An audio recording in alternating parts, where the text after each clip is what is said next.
the episode 1 of series 2, Listening Detective TV. I'm really, really pleased to have Karen Duncan with us today. So welcome, Karen. Hello. So Karen and I met, I'm trying to think now, it must be about 5 weeks ago, and we're both members of 4N Networking. It was a South Coast ethical group that we've met at, didn't we? It was, yeah, last one.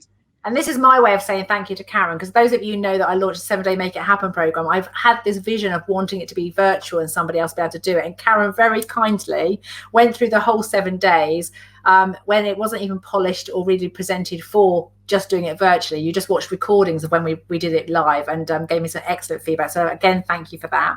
However, when you gave me some feedback, in the feedback, you mentioned this thing called conversation starters for introverts. And obviously my whole thing is about people having the confidence to ask for what they want, and also changing the way that they listen to and react to feedback. So you just sparked my interest. So please tell me more about these conversation starters for introverts.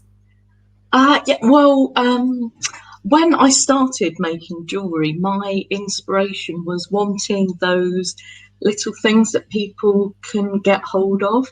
So we've all got our things that we love and we're confident about and we're passionate about.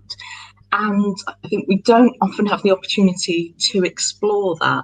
So I wanted to make things so people could have that instant connection rather than doing the, how are you? All right. How are you? All right. To be able to connect and say, oh, do you like that TV series I like? Or are you into paddleboarding? Tell me more about that. Or recorders or fountain pens or whatever it is. I think we've all got that thing that once we get started talking, boom, the awkwardness is gone. And even if I'm not personally interested in that, the fact that you love it shows me so much more about you than it would if I'd heard your elevator pitch 3 times.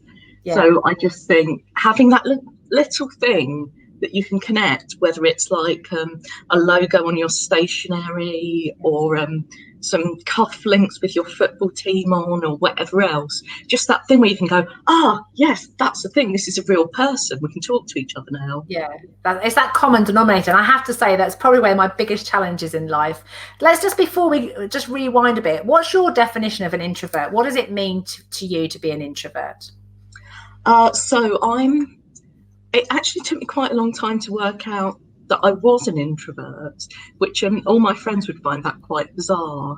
But I'm quite a flamboyant introvert in that I love drama at school and I can perform and I can talk to people, I can be out there. But it's afterwards I have to go, okay, I need a break now and breathe. And I can really enjoy those conversations, meeting people, but it's just in between having that time to sort of decompress and process things.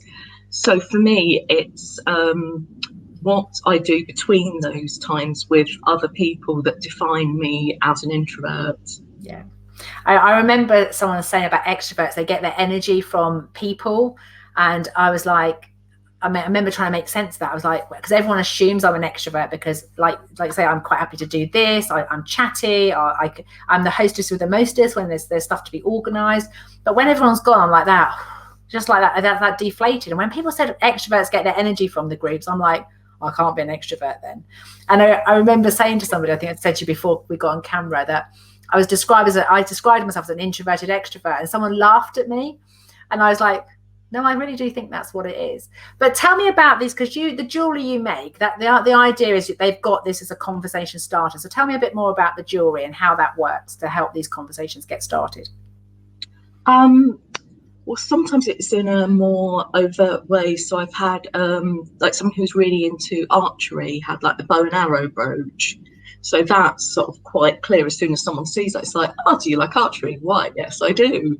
So that one was fairly straightforward. But for some people, it's something more subtle. It's something unusual or a pattern or something that means something to them. So for her, jewelry was like a layer of defense. So she's putting on her jewelry and it was a confidence thing, but to her she actually thought of it like armor. So she wanted a cuff that was like a piece of armor that she could feel protected with, but she also wanted it to be feminine. So the pattern on it was from some antique lace. So it sort of definitely has drawn attention. People would say, oh, what's that about? And she didn't have to say, well, I see it as armour because I need to be protected. But you could say, oh, well, this lace is from here and this is where it came from. Yeah. And it's just, it's something that's also safe to discuss, because I could say to someone, oh, your earrings are lovely. And that seems quite reasonable. Whereas if I said, oh, haven't you got lovely eyes? Like, there might be a nice way to say that, but I've never quite discovered it. Yeah. Or there's that hidden inference, isn't it? Of that what do you really mean? You know, there's that the story that people make up, where that's a bit creepy, what you said about the eyes. You've reminded me, actually, when I very first did my coaching training, one of the things they set us, they got us to sit for 2 minutes. And you had to tell the stranger for 2 minutes something you're really proud of, and then they had to describe you in one word. And so I've been telling my woe is me story about, my proud of was I'd left my husband. In my head with the story of saying it's different. But what it reminded me of is we were sent off to go and shake the hands of 10 people and give people 10 compliments. I've only just put the connection. I was looking for coats or hats or colours that I liked, that I could genuinely go up and go, oh, I really like your hat. But I remember afterwards feeling really guilty because I couldn't say something that I felt was an authentic compliment to them. And what you've made me realise is that because it's their choice, it's a reflection of them. Yes, it is. So even I thought I was being a bit superficial, just going around getting people's earrings that I liked, because as an introvert, it was like my worst nightmare, having to go around and think of, sounds awful as a human being, trying to think of something nice to say to somebody, but because I had to really, I suppose when you're an introvert, if you're not sure about how to start the conversation, you spend so much time in your head, don't you, trying to work out what to say, that you're not really paying attention to the things that are lovely, that are working, that are gorgeous around you.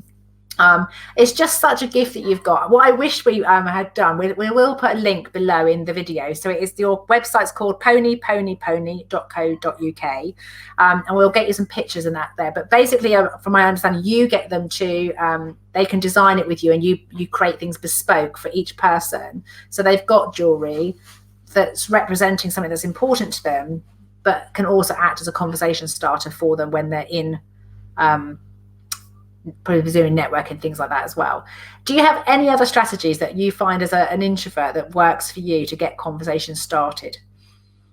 Yeah, I think it's having a bit of a bank of questions, because there's some questions that everyone asks and everyone has that instant response to, and it can be quite a bit meh, and it's sort of I'll get a bit frustrated by that, because it feels like, right, we've got to get past the standard question, then we can get to the interesting bit. So I like the interesting bit far more. And it's again, it's that middle ground, isn't it? I think that if you went up to a complete stranger and said, tell me something interesting about you, that's absolutely that one throws terrifying. me. I'm like, I'm not interesting. That's like saying, right, we're going to do icebreakers, everyone, and everyone goes, oh. Whereas if you just ask the question, it may be that it was absolutely fine, it's a really useful icebreaker and you got something out of it. But just as soon as you say icebreaker, everyone goes, oh, okay, I wasn't prepared for this. So one of your things is then have a bank of questions, and what that's triggered for me, and I don't know what your strategies are, is that what worked for me was, one, to have some questions. And one of the questions I quite like when I'm networking in particular is, what got you into your business? Why do you do it? What do you love about it? Because as you say, it gets more into the interest in the why they do it rather than what and who and how. Although I'm sure it'd be very interesting to hear how you physically do make jewelry. It's that why, like listening to you today, it's just everything. But I also think that as an introvert who actually is quite happy to observe, when you're asked questions, and I think about my husband particularly, he doesn't like being asked questions on the spot that he can't answer straight away. So I'm also wondering whether there's some, I know it worked for me, was if I had an experience where I'd been asked a question and I couldn't answer it, but it was a question that's quite often answered. Like people say, how are you? I never know whether to answer that one really honestly. No, I don't. No, because I'm like, in this moment right now, I'm not so good. Or if I'm like absolutely amazingly awesome, whatever I'm thinking or feeling always seems quite extreme. And so I'm always I feel like I'm tempering it before I answer it. So I've those sort of questions that have thrown me, I find that I also have a bank of answers. And so my one about how are you, I say, do you want the real one or the professional answer? Yes, yeah. Yeah, I'm absolutely amazing. The polite one is, yeah, all is good. Because whichever way, whether you're really lousy or you're really good, most people you don't know where they're ready to receive it, do you? You sort of have these conversations in your head, like, is it going to be okay? So what works for you when you get asked questions that you don't know the answer to? Have you got any strategies that work for that? I'm throwing you on the. I'm just going to give you an example, by the way, viewers, because I didn't tell her she was going to have this question. So I'm just throwing it at her. Nothing about this. We'll just do an example of it right now. I think just being honest with it and saying, oh, can I think about that for a second, is really helpful, because as soon as you freeze, that's it. It could be 10 minutes, it could be 20 minutes, I'm still going to be frozen. So being able to say, oh, can I just think about that for a minute? Or sometimes asking people to reiterate it, even a simple question, what you meant when you asked it might not be how I interpreted it. Yeah. And, someone may reiterate and go, oh, yes, of course, cheeseburgers or. Yeah. So my mind's going off on loads. I think we could be here forever today talking about this conversation, because I think that it's what's been really lovely, and I want to thank you for your honesty and your authenticity of sharing what's going on in your head, because it's those inside stories that make it make sense of other people's experiences. So for viewers that are watching this on record, please just put a comment below of your own experiences as an introvert. What works for you as a conversation starter, and what works for you to be resourced, to be able to answer questions that people ask you. For me personally, I have to make a note of the feedback. If I feel uncomfortable or it didn't work in a particular way, what I found works is just to make up, to notice if did I get an answer later on. Usually when I'm driving home, I can think of the answer. And if I can remember those answers, because it's most of it I think is to do with memory for me personally. And then the next part is this person really wanting the answer? It's like, I don't know that I always, some people ask questions, don't they, without the time or maybe even the resource to listen to the truth. And so there's that polite filter that sometimes we have. I'm learning not to have one of those. I'm just being me and trusting that the other person is more than capable of listening. And if they're not, I'll be around to help them out afterwards if they can't. Well, there's also the spirit of the staircase thing, isn't there? That thing that you should have said, and 5 minutes afterwards you go, oh, that would have been a brilliant answer, I forgot to mention that. Or, like if you're in a job interview and they ask you if you've any experience and you've gone, no. And then you've walked out and gone, oh, I've got like 15 pages of experience, but I didn't think of it. Yeah. And I think that is the nice thing with sort of social media and LinkedIn and things. If you can later say, oh, I didn't mention that, I can get back to them. Yeah. And that's reminds me actually of a strategy that we used in our family, because Mark is an introvert and he's quite happy to listen and he'll just sit and observe. And we were talking about him, we sort of trying to get it so he was more inclusive, because we wanted him to have a voice. And sometimes he would get frustrated because he couldn't get a word in edgeways. I mean, between me and my daughter, we were like, blah, blah, blah, blah, blah, blah, blah, because we're external processors. We might be introverts and we get our energy from being on our own, but we do like to talk, as you might have gathered today. And so we were chatting away and he would want to say something. And when we actually unpacked it and said, what's happening for you? He said, the challenge is, he said, by the time I've come up with an answer, the conversation's moved on. He said, so it's like, oh, yeah, I haven't got an answer now. So we came up with a strategy, or he came up with a strategy where he would say things like, can I just go back to, I said, because as an external processor, if you go back to that conversation, I'll start all over again quite happily. I can reconnect with that quite quickly. So he has a sort of catchphrase now. He goes, can we just go back to, and he would just, I've just got something to add to that. And it might not be much, but it's so that he was included in the conversation and wasn't felt that he couldn't contribute in any way or wasn't part of those conversations. And I think it's really important. One of the things you said you wanted was some strategies for people who've got introvert tendencies and want to be able to be supported to be able to start conversations. But I think it's also about external processors like me who talk fast and talk a lot. It's also, you said you wanted some strategies about being more sort of supportive of each other in those situations. One of the things I've learned through my husband and the work that I do, is just coming up for air long enough for somebody else to get a response in. That, you know, if we've got this pattern that, you know, if it's quiet, we need to fill it. Whereas actually the more internal process, so it needs that quiet to access their inner wisdom, to get that information for you. And if you keep talking all the time you're talking, isn't really, I mean, can you sort of relate to that? Do you need it to go quiet, or do you process better when someone else is talking? What works best for you as an introvert when it comes to finding that answer that you want to give? I think, yeah, having a little bit of time works really well for me, because I like to be, I think, maybe a balance between fair and accurate. So there are times when people think I'm being evasive, but it's not. I'm trying to make sure the answer I'm putting across is what I actually mean. And I think that's things like you said, sort of that rehearsing a conversation in your head, that even if you're not deliberately thinking, right, this person will say this, and then I'll say this, and then we'll do this, and this is our script, there is that tendency to think, no, is it this or is it this? And yeah, that can come across as very, very dithery if you're not used to it. It's like, no, this is me processing, and now I'm there. There we go. Yeah, but that's a great thing, because I know as an external processor, I'm still defining the art of thinking before I speak, because because I talk to think. And I've often said this to introverts and extroverts. The extrovert who gets frustrated because the introvert hasn't spoken yet, I often, just as a bit of fun, ask them to observe themselves and notice, how often do you start talking instantly, but you don't actually get to the answer for 10 minutes? So yeah. I have a metaphor that when I'm looking for the answer, if someone asks me a question that I know the answer to, but I haven't really thought about it, I'm getting better at doing this. But I've got a metaphor of, I'm going through my wardrobe. I know the red jumper is there, which is the answer. But I'm telling everybody about every item as I'm pulling it out of the wardrobe. I'm telling them the story of where I bought it, because that talking is helping me work out where I've left the jumper in my filing system in my head somewhere, and I'm going to get there. And invariably, that's when I go, what was the question again? Because I'm busy searching. It's those tangents, isn't it? It's like, I've forgotten. Where was it? The red one or the orange jumper I'm looking for in this system?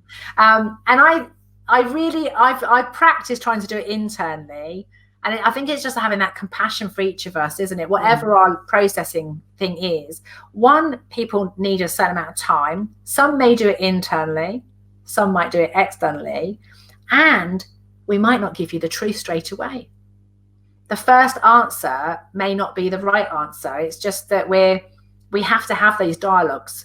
That was one of my biggest fears of speaking, and when I became even more introverted and less confident to talk, was because if people held me accountable to that first jumper I got out, I was like, no, I was looking for the red one.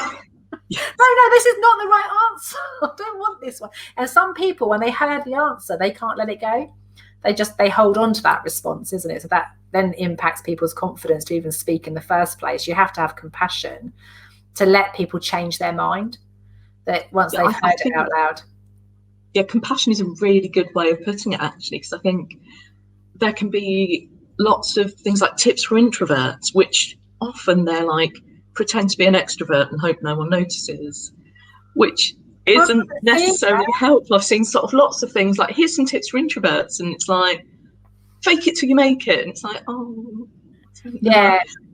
But I think just having a bit of flexibility, like you said, like if you know someone works best this way, let them work that way, and maybe not be quite so rigid. Or, you know, sometimes we need to think about things like with networking. If you've done a lot of it, it's like, this is how networking works and this is how we do things. And sometimes sort of looking at that thinking, well, could we change that slightly, maybe make it a bit more inclusive for people? Or, you know, what do we need to let people know in advance? Like my first networking meeting, I had no idea I was going to have to talk for a minute. And then suddenly I'm stood there going, I make shiny things. This is one. You can buy them from me. Thanks. And it was awful because it hadn't occurred to me that I had to do that. And I'm sure everyone else around the table was like, well, of course you have to. That's the thing you do with networking. Yeah, there's lots of assumptions made, isn't there? And I've just gone off in my wardrobe now because I wanted to say so. You triggered something for me, but that was it, isn't it? There's the thing about compassion is It's not about asking other people to be more like how you want them to be. So it sounds like you've had so far for introverts is the tips are be more like an extrovert, pretend to be like the other people, then you'll be okay because you'll be popular. And what I've realized is that extroverts, just so we're really clear, by the way, I'm an external processor, often interpreted as an extrovert, but I can equally annoy people. So the person you may get picked up for taking long time to, dithering about your answers, I get pulled up for taking up all the airspace, taking up all the oxygen. That's the kind of feedback that I have received over the years, talking a lot as they might be. So I think it is about having compassion for those differences. It's valuing what works about it. It took me a long time to realize that when I'm able to talk, it gives an introvert time to think. Yes. So actually, there are sometimes in a group, it's valuable for me to speak because it gives the introvert time to process and come to their own conclusion, their own answers. Not so good if you've got 3 or 4 of you that like to speak and you're all trying to fight for the time. Then you have to be a bit fairer. So one of the things I wanted to leave you with, because it hadn't occurred to me until we just finished this conversation, is that if you are an introvert, have compassion for your own way of being in the world. Really own it, and be able to confidently say, like you just said, I need some time to process that, or I have no idea. Another thing I've got no idea. I've never thought about it before. Can I come back to you on that? Because I've learned over the years that if I just answer, even though I can answer straight away with something, it doesn't mean it's made any sense. And it doesn't mean it's the actual, the better answer comes later through either sort of sorting the wardrobe out or driving away or leaving and coming back to it. And so I've realized when I know somebody wants something clear and succinct and they want it to the point, I have to ask for time to come back to it later because I won't get it that way. So it's more about you owning your own way of processing, knowing how you work at your best and how you want to show up. And I think when we can show compassion for ourselves, we can then confidently just own that this is our space rather than trying to be like everybody else. It's just valuing those differences as they come through. So is there anything else you'd like to add before we wrap up today's interview on our conversation starters for introverts? Actually, that last point you made was brilliant. Actually, I think a lot of people don't think about, well, how do I think? Because we all live in our own heads and we can either assume that everyone processes the same way that we do, or that we've somehow got it wrong or we're missing it. I think there's so much value in taking a moment to go, right, this is how I do it. This is how you do it. How can we make sure both of us are included? And especially when you get to a big group, it's like, right, what way can we do it that will include, if not everyone, then as many people as we can? And it's such trial and error thing, isn't it? That and we'll run over on time on this, but it's great. I think because it's also just reminded me, Karen Williams, who's a book mentor that I work in partnership with, one of the reasons she got into coaching was because her boss kept saying that he was really frustrated because she didn't speak up in the meetings. So I think it's also recognizing that it's about checking with the introvert or the extrovert. So I will say to people now, if you are getting fed up with the sound of my voice, just give me a signal and I will not be offended. In fact, actually, I'm usually quite grateful. If someone stops me and I go quiet, everything starts to land and everything starts to make sense. So I'm really grateful when people interrupt me if I don't remember to do it for myself. And I've also discovered that some introverts don't need to speak, unlike me, where I want to say something. They don't necessarily need a voice. I worked with a team a few years ago, and the CEO was sort of like, well, they're obviously not interested, they're not contributing. Well, actually, they were all saying, no, I haven't got anything else to add and I don't need to repeat what's already been said. Yes, yeah. Whereas an external process will repeat what's already been said to affirm and confirm that they're in agreement and maybe add their little twist to it or their slight different nuance on it. Whereas a more introverted person will hear it, go, yep, that's what I think. And they don't need their voice to be heard to affirm it. And that can often be misunderstood as not interested, not confident, got nothing to add of value. But actually, if you're taking a meeting of being very effective, if nothing else can be added from what's already there, nothing else has been sparked, there is no need to take any more airtime up with it. So I think it's also what you reminded me is about checking always with the individual, because it can be even more mortifying when you go, Right, Karen, it's your turn to talk. Yeah, it's that It's freedom like to putting it on them. respond or not, and how to respond. And like you said, yeah, there are times when, especially if you know when you're going around the room and you're at the end, and it's like, oh, I have to think of something new. Oh no, this is awful. And as you said, if there's that freedom to say, well, actually, Jenny made a really good point earlier, on we go. Yeah. Yeah, is that it? And what I do, and a lot of the work I do is about having those conversations about what do you make up about the fact someone's talking a lot or someone isn't talking. We're about having those honest conversations about what are you making up and what's the impact on your productivity and your efficiency and the relationship, and what's your evidence that that's true. And when you start unpacking it, it's like, oh, I realize I'm just making up a load of twaddle. It's not actually true. It's just my imagination. I've put this label over, I've made this story up, and it isn't accurate. And of course, what somebody needs yesterday may not be what they need today. And so you have to constantly check with people. There are times when people ask me a question and I'm like, nada, I got nothing here. I've been listening all day. So I'll finish a day of coaching and my husband will ask me what's for dinner. I don't know. There's nothing. I need to go for a walk, or I need to decompress. I've got nothing left to give right now. So even though I can normally do it, doesn't mean I can always do it. And likewise with an introvert, just because they're quite happy to be quieter and observe and notice most of the time doesn't mean that's what they want to do all of the time. So Yes. Yeah, I think there's something to be said for schools have been doing a thing with red, yellow, and green, either cups or signs.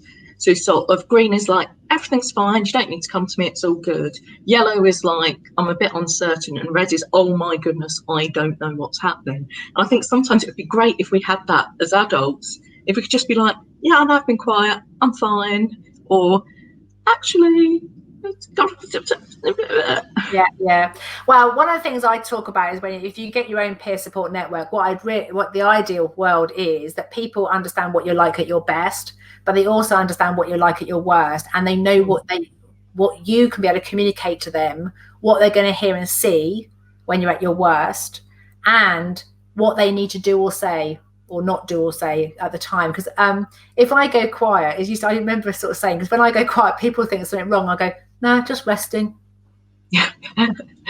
It's just my resting face. I'm not miserable. I can't smile all the time. And again, for you, I suspect if people who think that someone's quiet, they associate it with people having a problem, whereas rather than they're just thinking or processing or have nothing to say right now. Everything's fine in the world.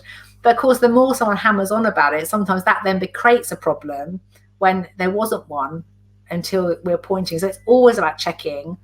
And what I would say to you is we can't influence everybody else, but we can own what we need when we're at our best. What do we need when we're at our worst? And if you were using color code, you could work out your green, amber, red warning signs. And then it's about educating the people around you in your network and saying, this is what you'd hear and see if I was in green. This is what you'd hear and see if I was in amber. This is what you'd hear and see when I'm at red. And if I haven't given you the clue or the heads up, this is what would be really resourceful and supportive for me if you did it. And I think for me, often somebody interrupting me is really resourceful, whereas other people would find that off-putting. Sometimes when people interrupt and give me some time to stop talking and not feeling like I've got to communicate something, that's a really resourceful thing for me to do. And other times I just get cheesed off because I want to finish what I'm saying. So they'll what's going on. It's been an absolute joy. Thank you so much for joining us today on this episode. Hopefully we'll get lots of comments and we'll have some discussions about introverts and their conversation starters. And they'll come and have a look at your Facebook page and your website to find out all the gorgeous things that you make and create to help those conversations get started. Thanks for joining me today. Thank you.